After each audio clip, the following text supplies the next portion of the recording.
Kamala Harris has become the first woman to wield the power of the American presidency, yet, Joe Biden is still running the show. Here's why Kamala has secured another historic first.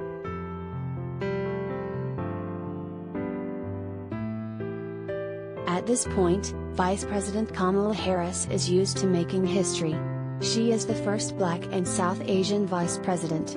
She's also the first female vice president.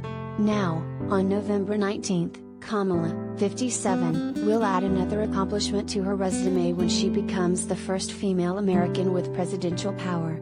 President Joe Biden will temporarily transfer power to Vice President Harris before going anesthesia for a routine colonoscopy, White House Press Secretary Jenn Psaki told reporters on Friday, according to CNN.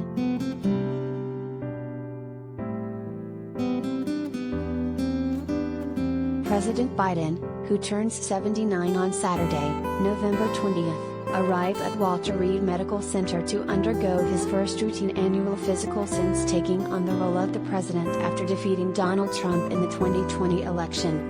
While Biden is under anesthesia, Kamala will work from her office in the West Wing.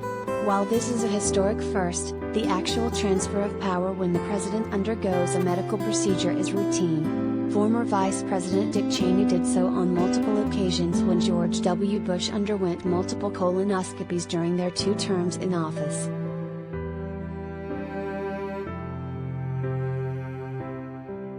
As to how this is legal, CNN notes that Section 3 of the 25th Amendment to the U.S. Constitution creates a way for the president to transfer their power. They can send a letter to the Speaker of the House of Representatives, in this case, Nancy Pelosi, and the President pro tempore of the Senate, the retiring Senator Patrick Leahy, declaring they are unable to discharge the powers and duties of his office, and until he transmits to them a written declaration to the contrary, such powers and duties shall be discharged by the Vice President as acting President.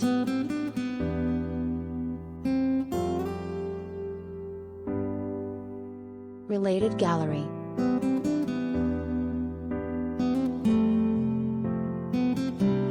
Ella Imhoff, photos of Kamala Harris' stepdaughter.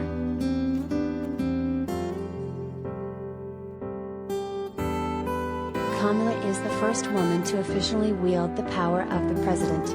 After news of Biden's procedure broke, many online mentioned how former First Lady Edith Wilson unofficially became acting president after her husband, President Woodrow Wilson, suffered a stroke.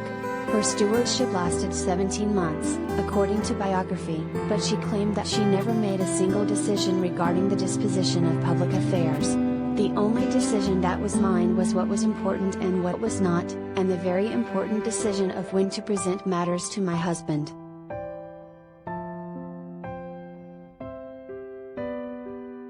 Donald Trump's former press secretary Stephanie Grisham heavily implied in her book, I'll Take Your Questions Now, that he underwent a colonoscopy in secret to avoid transferring power to then Vice President Mike Pence, according to CNN. She claimed Trump's alleged hospital visit was for a very common procedure, during which a patient is put under, and said that President Bush had a very similar procedure.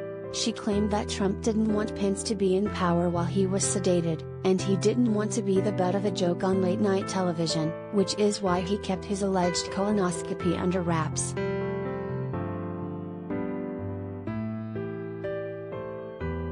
Vice President Harris had her own health scare during a September visit on The View. Co-hosts Sunny Hostin and Anna Navarro tested positive for COVID-19 in the middle of the episode. Kamala was the scheduled guest for the broadcast. She was first set to do the interview in the studio but instead took questions from Joy Behar and Sarah Haynes remotely on a video call backstage.